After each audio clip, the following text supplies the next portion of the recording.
Good morning, dear student. Welcome to our YouTube channel GG Education Group.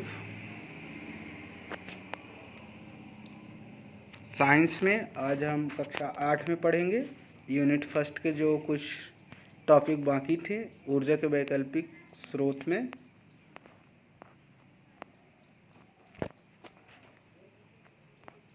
ऊर्जा का तीसरा स्रोत यहाँ पे दिया गया है, सौर जल ऊष्मक। एक कांच के बाक्स के अंदर तांबे की ट्यूब चित्रानुसार चित्र में देखेंगे बच्चे। चित्र में बनी हुई है एक ट्यूब जो कांच की ट्यूब है। इसकी बाहरी सतह को काला कर दिया जाता है, काले पेंट कर दिया जाता है, जिससे ऊष्मा का अधिक से अधिक अवशोषण हो सके, क्योंकि हम जानते हैं कि काला रंग सबसे ज़्यादा ऊष्मा को अवशोषित करता है और सबसे कम सफ़ेद रंग। सूर्य का प्रकाश इसी ट्यूब पर पड़ता है। इसमें ट्यूब के एक सिरे से ठंडा जल प्रवेश करता है, ठंडा जल डालते हैं, तथा दूसरे सिरे से गर्म जल निकलता है। इसका उपयोग अस्पतालों व होटलों में किया जाता है। इसके द्वारा अनाजों, फलों एवं सब्जियों को भी सुखाया जाता है। ठंडा जल जब इस पाइप के अंदर जाता है तो उसके ऊपर जो कांच ट्यूब के ऊपर काली परत लगी रहती है, पेंट किया रहता है, उसमें सूर्य की किरणें पड़ती हैं और वह जल गर्म हो जाता है। और हॉस्पिटलों में और अन्य जगहों इसका उपयोग किया जाता है। अब हम अगला पॉइंट पढ़ेंगे, पवन ऊर्जा। पवन और ऊर्जा दो चीज़ें हैं अलग अलग। ऊर्जा मीन्स एनर्जी और पवन मीन्स हवा। वायु के गतिशील होने, गतिशील वायु को पवन कहते हैं हम, और वायु के गतिशील होने से उत्पन्न गतिज ऊर्जा को पवन ऊर्जा कहते हैं। इसका उपयोग पवन चक्की के ब्लेडों को घुमाने, ब्लेड जो पंखियाँ लगी रहती हैं उनको घुमाने में किया जाता है। पवन चक्की के द्वारा चित्रानुसार जल पंप और आटा चक्की चलाए जाते हैं, जैसा चित्र में दिया गया है। जल पंप इधर है और फर्स्ट में ये जो आपका है आटा चक्की बनी हुई है और सेकंड में जल पंप बना हुआ है। आजकल कुछ क्षेत्रों में अनेक पवन चक्कियों के समूहों द्वारा पवन मिल फार्म बनाकर विद्युत का उत्पादन किया जाता है। बहुत सारी पवन चक्कियों को इकट्ठा करके बड़े बड़े जंगलों में लगाया जाता है और उनसे बिजली उत्पन्न की जाती है। हमारे देश में तमिलनाडु प्रदेश में पवन ऊर्जा पर आधारित विंड मिल फार्म द्वारा विद्युत ऊर्जा का उत्पादन किया जाता है। बहुत सारी पवन चक्कियों को इकट्ठा करके उसमें से ऊर्जा प्रदान करते हैं। और अगले पॉइंट में हम पढ़ेंगे जल। जल से ऊर्जा हम कैसे बनाते हैं। बहते हुए जल में गतिज ऊर्जा होती है। इस गतिज ऊर्जा को जल विद्युत संयंत्र द्वारा विद्युत ऊर्जा में बदला जाता है। ऊपर से जल की धाराओं को गिराया जाता है और टरबाइनें घूमने लगती हैं और जिससे एकत्रित होकर विद्युत ऊर्जा उत्पन्न होती है। अधिक ऊंचाई से चित्रानुसार इसे टरबाइन की पंखड़ियों पर गिराया जाता है जल को, जिससे टरबाइन तेजी से घूमने लगती है। टरबाइन के घूमने से उससे जुड़ी जनित्र से विद्युत ऊर्जा, जनरेटर जुड़ा रहता है, विद्युत ऊर्जा उत्पन्न होती है। एल्युमिनियम तारों की सहायता से उत्पन्न विद्युत ऊर्जा को गांवों व शहरों एवं कस्बे में भेजा जाता है। पहाड़ी स्थानों पर जहां जल प्रवाह अनवरत रूप से प्राप्त होता है, मतलब बहुत ऊंचाई से गिरता है, जल संयंत्र स्थापित करना अधिक उपयोगी होता है। जहाँ से जल की धाराएं बहुत ऊंची गिरती हैं वहाँ बिजली उत्पादन सबसे ज़्यादा होता है। ज्वार भाटा आप समझेंगे। ज्वार और भाटा दो शब्द हैं। ये समुद्र के तरंगों या लहरों से बने हुए हैं। समुद्र की सतह पर साधारण तरंगों के अतिरिक्त विशाल सामुद्रिक तरंगें भी होती हैं जो करोड़ों लीटर जल को गति प्रदान करती हैं। एक बार आती हैं और वापस चली जाती हैं।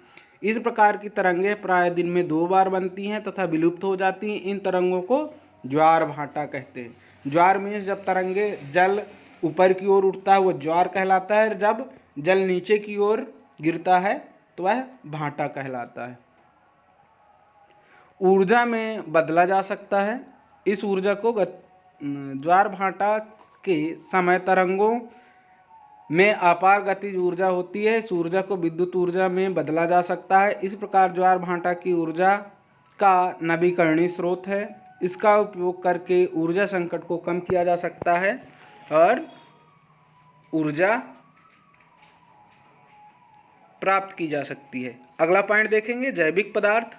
जीव जंतुओं के मलमूत्र, गोबर, कचरा, कृषि उत्पादों के अपशिष्ट आदि को जैव मात्रा कहते हैं और इन्हें विशेष प्रकार से संयंत्र में एक गड्ढा खोदकर सड़ाया जाता है।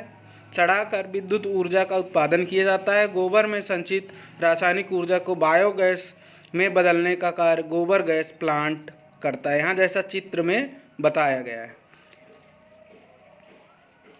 इसमें चित्रानुसार मिक्सिंग टैंक में गोबर को जल में मिलाकर पाचक टैंक में डाला जाता है और सड़ाया जाता है।